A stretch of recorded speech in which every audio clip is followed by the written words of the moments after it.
Hello, I'm Arfa, I'm in the UK. And I'm Mohammed, and I'm in the US.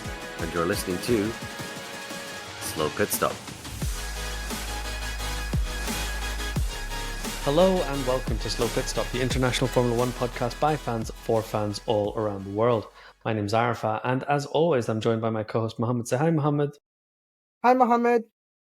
Hi, Mohammed. I just realized I'm very echoey because I'm sat in an empty room, but oh well, we'll just have to deal with it. Professionalism. Just like Piastri had to deal with whatever McLaren is making him do. Oh my god. But how are you? Did you see What have the you been up picture to? on Twitter? Oh, yeah, I've been up to life. Did you see the picture on Twitter with... Why are they celebrating without Piastri? Why is he celebrating There's alone? other photos where he's come into the photo. I think he just hadn't arrived at that point. But for the narrative of what McLaren is, it's very, very funny that they're celebrating without Piastri Oscar. is like me, okay? Because of being a doctor, being in medicine, being in training, you know, people think you make all the big bucks. You don't. You make no money, and also you miss all your family events. You miss all the holidays, all the parties, all the weddings because you're working. So there's all these pictures of my family out there, and I'm the only one not in there. And my mom will take a picture with my siblings and be like, me and my kids, and it's like not me. So Piastri is like me. It's like, Yes. you know, Zach Brown's like, me and my kids. It's just one of them. That's so true. Right. We've not recorded in a while because we've been so busy with life, but oh well, here we are. We have people in Singapore who also want to talk to us. That's so exciting. Can I I want to name know them? what it's like from their perspective. Is the entire city shut down? Well, you were there. Not this year, I've but been there. Yeah, it's like really 10 good. years ago, yeah. What race did you go to? Singapore 20. Was it Was the it one where 16 or 15? P1s through 4 crashed out and Lewis inherited the No, lead it was from 2015. P5? So You know, Lewis finished like fourth or something. Okay. I pray for that exact scenario to happen every time Lewis isn't on pole. I'm like, oh god, Yeah. let P1 through 7 crash out. But yeah, no, it was a long time ago. But yeah, so here we are. We have a new drive crate box. Should we open that first before we get into the misery of Formula One? Yes, it's so exciting. Let's do it, even though they do not sponsor this at all. Right. This is for today's race, the Singapore Grand Prix, as you can see by this random leaflet. That's so exciting. You get it every month? Yeah. So, cool. I have a Ferrari bottle opener. Ooh, because Ferrari bottles all the time. I like it. Exactly. That's exactly what's happened here. And then I have a Red Bull mug. Ooh, because you'd have to Red be a Bull mug to mugs the follow win. Red Bull. We both did different things. What is this? Oh the my mug God. is really cool. Is that the official I merch like for this. this? It's probably the Actually, official this merch. is really cool. It's a tea towel. Do Americans call them tea towels? What do you call them? Hand towel? Yeah, it's a hand towel. Because it's for your hand. Whoa! That's so cool! That's all the cars! It's got all the different things. And look, it's even got Yeah. Lewis in a Ferrari with the yellow helmet. That's so cute. That's very cool. And then I've got some brand new socks. Nice. What's on there? Racing Cars or driver people? socks. Ooh, And then there's finally, Lance some Stroll. apparently Singaporean chocolates. Mini Perec. Mini Pedak. What are these? Change the I C like to a pretzels, Z. but with raspberry. Do you call... What is the last letter? Do you call it Z or Z? A, B, C, D, E, F, G, H, I, J, K, L, M, N, P, Q, R, S, T, U, V, W, X, Y, and Z. Ah, okay. Nice. Okay, call it... But it's Lord Zed in the Power Rangers. Yeah, he's Lord... Because he's Z-E-D for us. Yeah, he's Lord Zed. Yeah. So change the C on that to a Z so it can be Mini Perez. Mini Perez, yeah. There we go, Yeah, Mini yeah. Perez. Thank you, Drive Crate, for all Thank you, the Drive wonderful Crate. goodies. Thank you, Drive Crate, for giving us what we paid for since you're not sponsoring this video. Yeah, that's true. Shall we get into the big story of the day? You're not talking about the Do you have brake the failure? energy for it? Oh, the other thing? Yes, I have a lot of energy today because unusually, we are recording this the day of the race, which we never do. We usually give ourselves 48 hours to forget everything that happened. Rest and digest. That's another way to put it, yes. What's the big story item from today's race? So the big story item is lap 1, Lando Norris tries to dive in and he bumps into the back of Verstappen. He then moves across and bumps into Piastri. Piastri then is like, guys, this isn't like, are we doing anything about that? And they're like, yeah, just wait till the next lap. Chill out, calm down. And then the next lap, where is it? Oh, I had it. There's a really funny moment on the commentary where I'm listening to the Crofty commentary, not the F1 commentary, and then you know the thing comes up. It's like no investigation, and then Crofty's like, it says the FIA isn't doing any investigation, but I think Piastri's concerned about McLaren's investigation. But yeah, so he's like, it's not fair, and I'm like, and now all the news stories, like you look at BBC News, okay? BBC, let's see what their top headline is right now. BBC Formula One: Norris Piastri incident threatens to derail McLaren harmony. Right? Let's look at Sky. What's Sky saying? I know. Russell dominates as Piastri fumes after Norris crash. And then the race, they've got our verdict on Piastri and Norris's Singapore GP clash, and they've got an opinion from every single reporter on their books. To me, this was the biggest non-incident that has ever happened. Norris moved about 4 minutes. Now, I want Piastri to win the championship.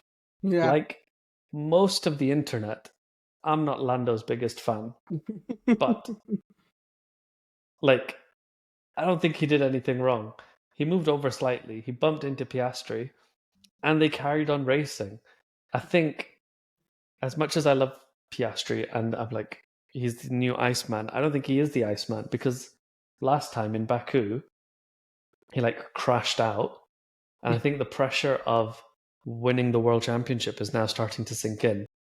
Because today he kept going on about, it's not fair. What about fairness? What about fairness? And it's like, bro, just race. Like, win on the track. Don't get the team to swap your positions. So yeah, I think not everyone can be Lewis Hamilton. He's the only one who wins without,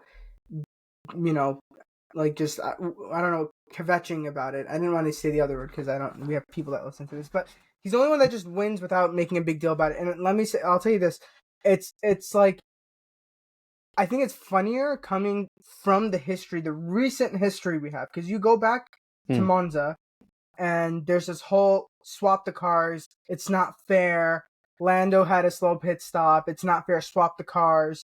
And then, like, before that, it's like, they're going to need you one day, So it's like, now it's like, okay, now what, guys? And like, he barged into me and took the spot, like, you're not going to do anything about that? Like, is this papaya rules? Is this what papaya rules are? First of all, nobody knows what papaya rules are. We all just make up a story in our head about what papaya rules are. But for me, it's incredibly funny that it comes after last week or 2 weeks ago, where Piastri literally, so everybody's like, he's got such a far lead in the advance that in Monza, when he's like, yeah, I'll switch it back, it's 3 points. It's almost like a rich person, like, just like giving you money, right? It's like, you want the 3 points? Take the 3 points. I have a 33-point lead. I don't need your 3 points. Take the 3 points. And then, hilariously, the next week, it's like all Lando needs is Oscar to DNF, and then Lando's back in it. And Oscar DNFs in the first turn, in the first lap. He DNFs. Yeah. And Lando doesn't capitalize. And it's just like, these two dynamics are so funny to me. One, you have Lando, who cannot catch and win. And on the other hand, you have Piastri, who is winning on merit, with McLaren basically holding him with one arm back. So I can kind of understand his frustration. And I think, this race was so boring, I slept through it. So I think that a lot of the news people just need to... Exactly. I think this was a boring race. And because, like, the championship-wise, it's all kind of dull as well. Like, the only thing that's remotely interesting is how well Verstappen is driving. And actually, what's more interesting about Verstappen is him driving outside of Formula One and going and winning that GT3 race. You can't mention that, man. I can't think of the fact that he's gonna win it. He won in a Ferrari before either of the Ferrari drivers. Like, that's insane. Lewis won a sprint. Oh, he won China. We're gonna keep that. Sprint races count. Lewis won in China. I mean, if a GT3 race counts, then a sprint race counts. An actual Formula One race counts. Yeah. But so technically, the only person this year to not win in a Ferrari is Leclerc. Yes, because Sainz won too. I like it. I like it. We're such haters.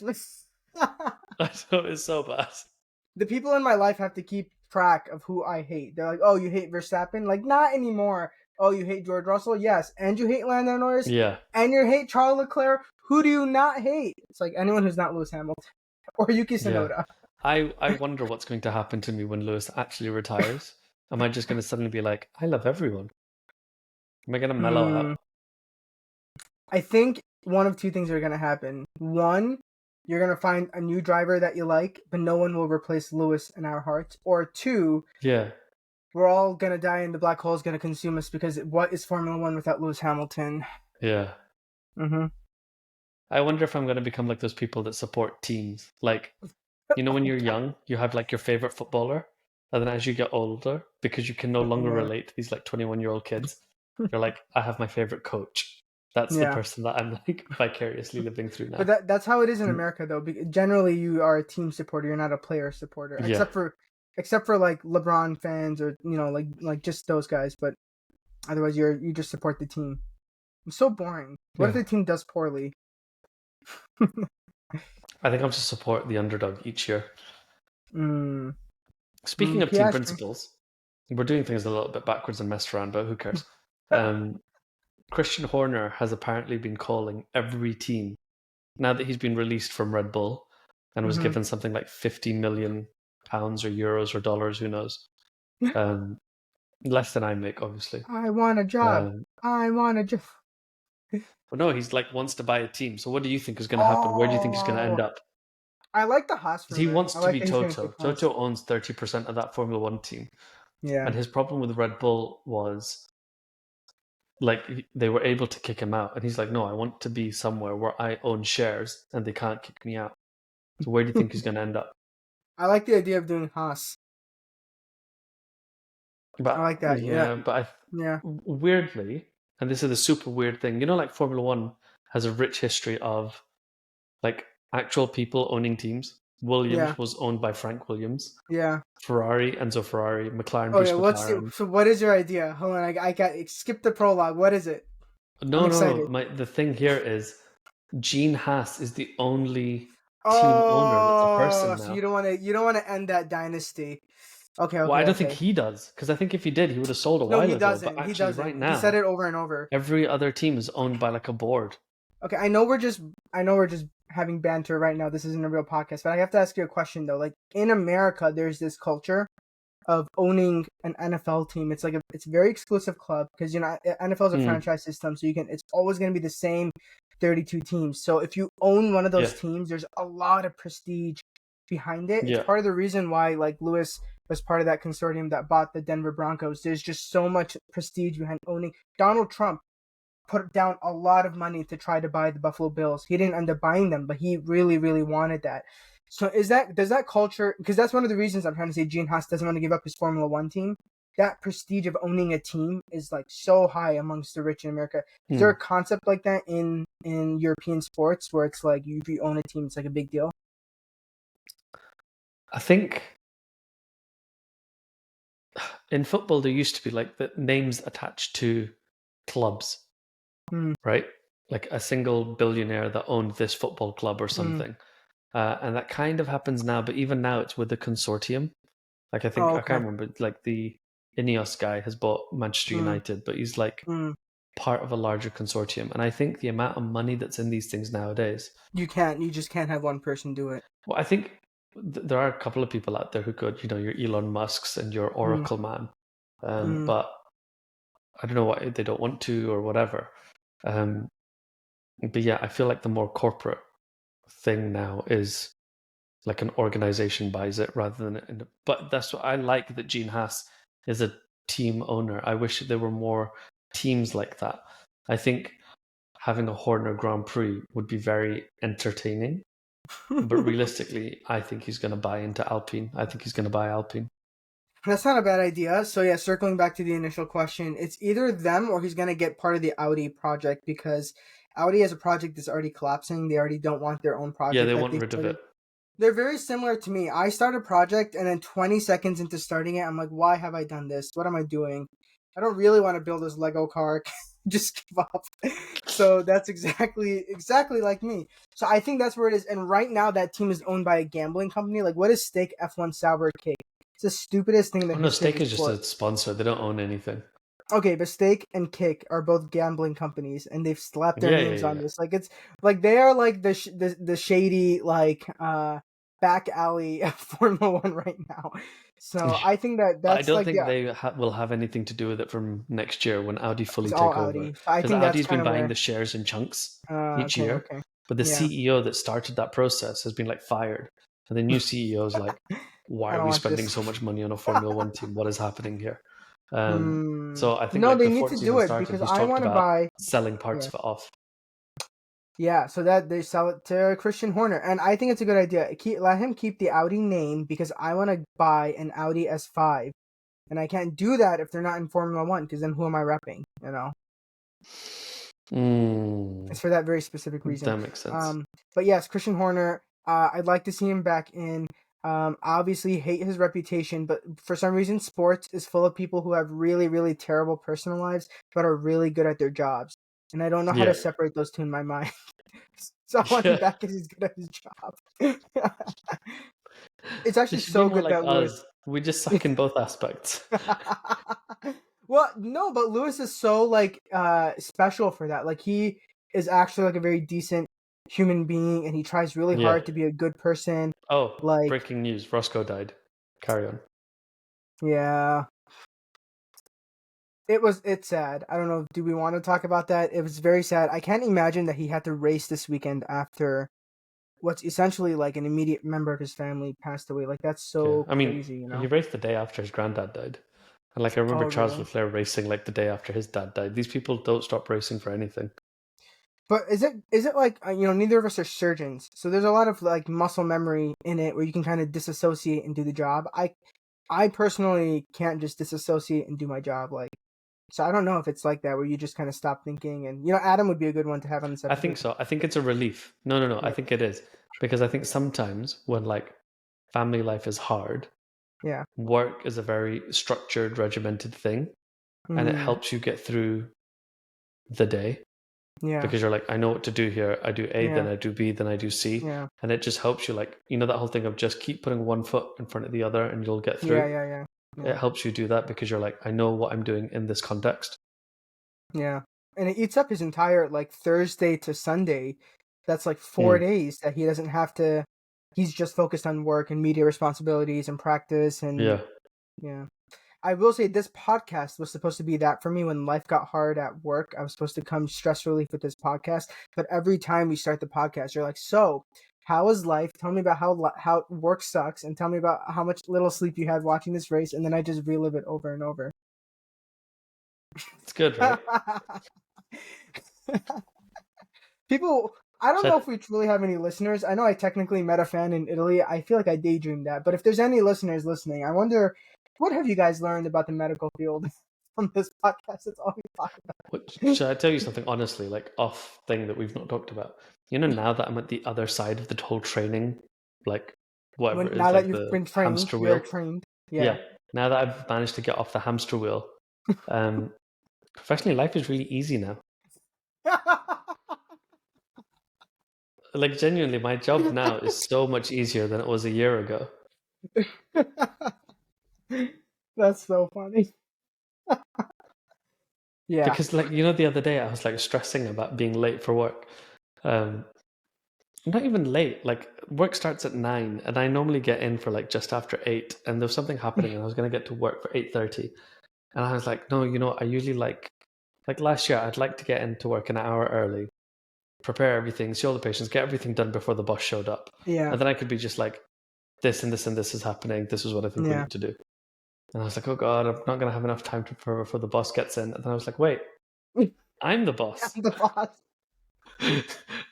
I don't need to answer to anybody. I get in whenever I want to get in. Yeah, amazing. So That's the then, dream. That's the rather life. than driving to work, I turned off and I went to the supermarket and I bought myself some Kinder Buenos. And That's now the in my dream. office, I have a corner with Iron Brew and Kinder Buenos. Oh, you have an office? You don't work in the I have an corner office. It's nice. And I at share an whatever office seat is with open? another consultant who's like, I don't know, however many years ahead of me, somewhere between 5 and 10 years ahead of me. And it must be very Okay, annoying for so him this is the because every now and again I turn around, I'm like, what do you do if this happens? What do you do about this? What do you do about that? Because like it's obviously my first like grown-up job. Yeah. So So in everything is still America, new to we'll me. just say this. I'll say this and then we'll go to back to Formula 1. But in America, there's like this stereotype. Medical students don't get a chair. It's just for whatever reason, we never remember that they need a chair. So the med student is always standing for the entire day. And then, so the way it goes is when you're a med student, you don't have a chair. When you become a resident physician in training, a junior doctor, you get your chair. So now you get to sit down. So I guess the next step is when you become a consultant or an attending, you get your own office. So that's where I'm at. I've got the chair. My chair isn't even in the room anymore. It's outside in a different room by Let's myself. go. Okay. So yeah, All right, as much as things suck for you now,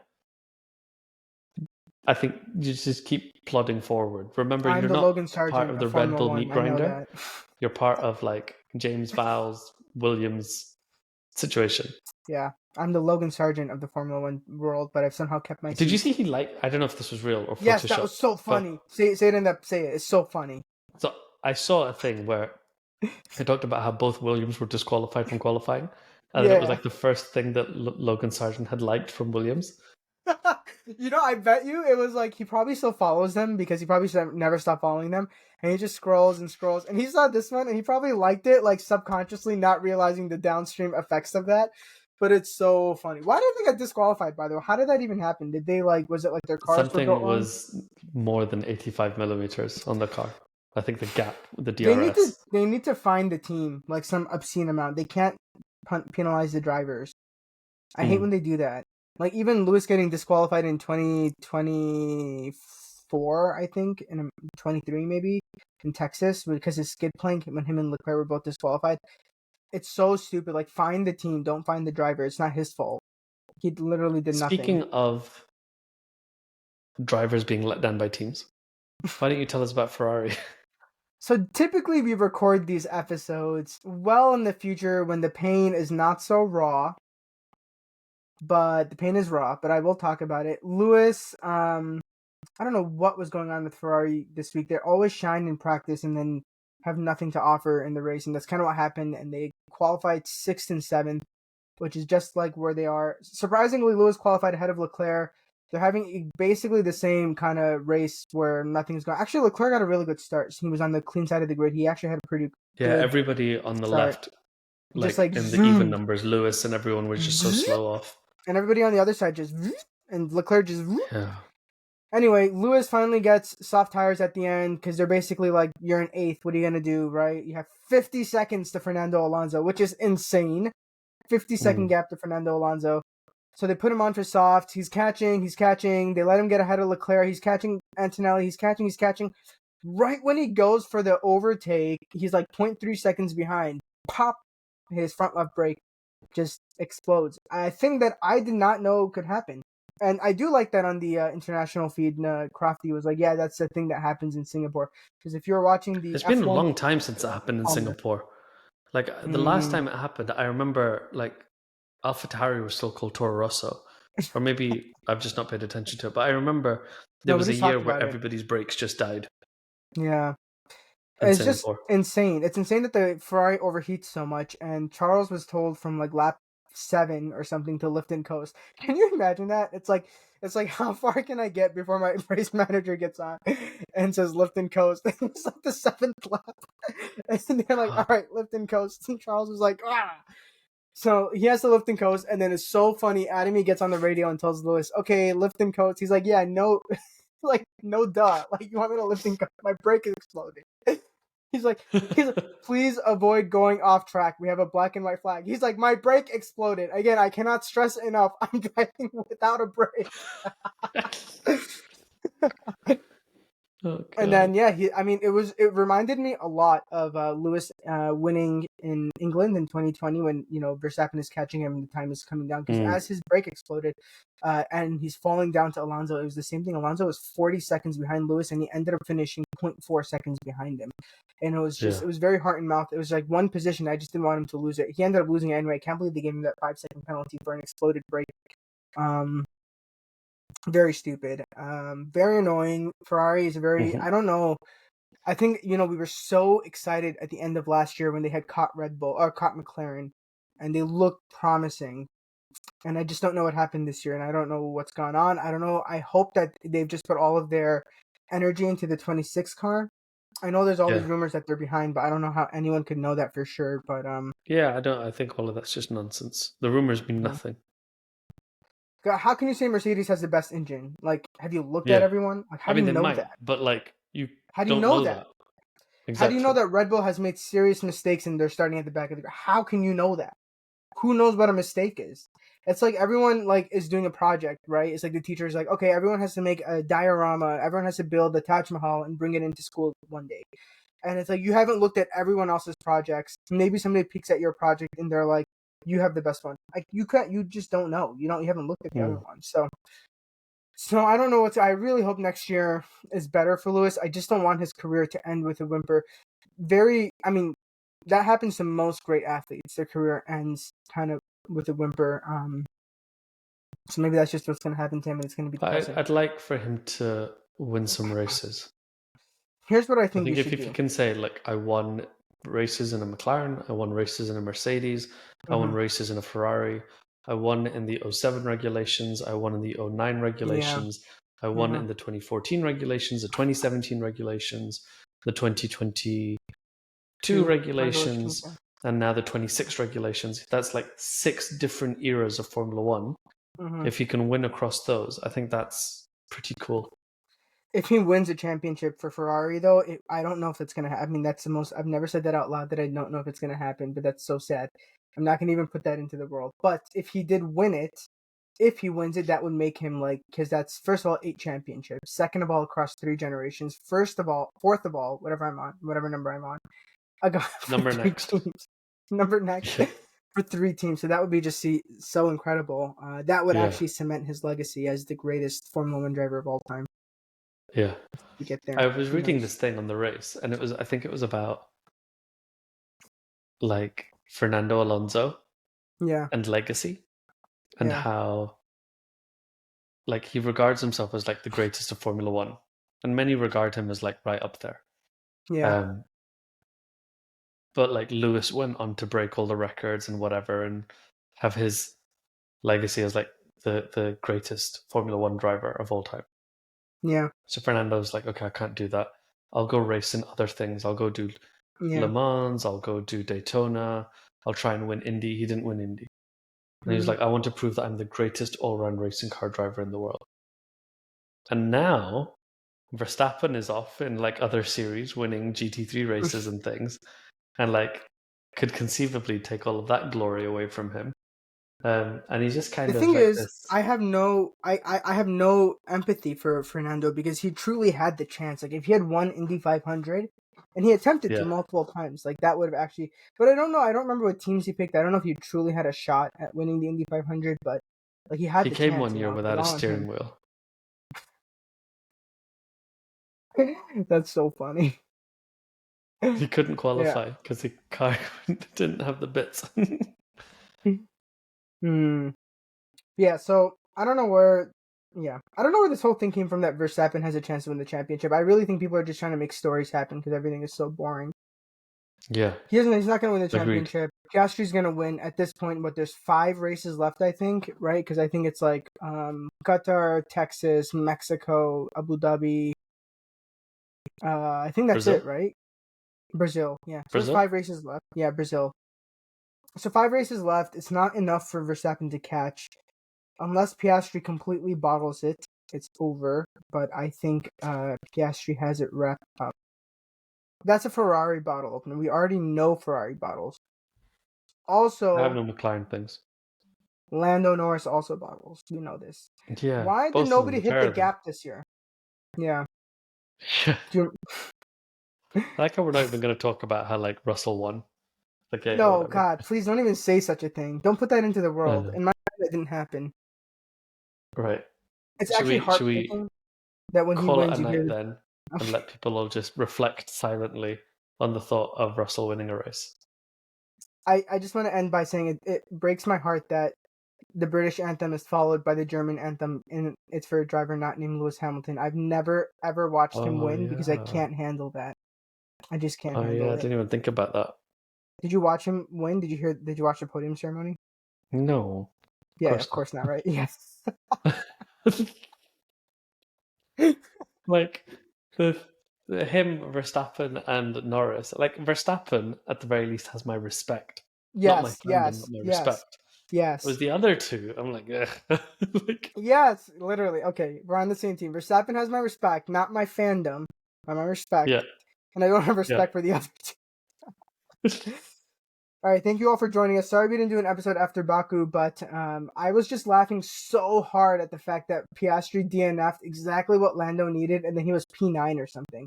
I thought And it then was the Lando still funniest thing in bottled the it. world. Exactly. I thought it was so funny that I laughed so much until this race started, and I've still been laughing. So thank you all for joining us. We'll be back after whatever the next race is. Yeah, I guess that's it. Good Bye. night.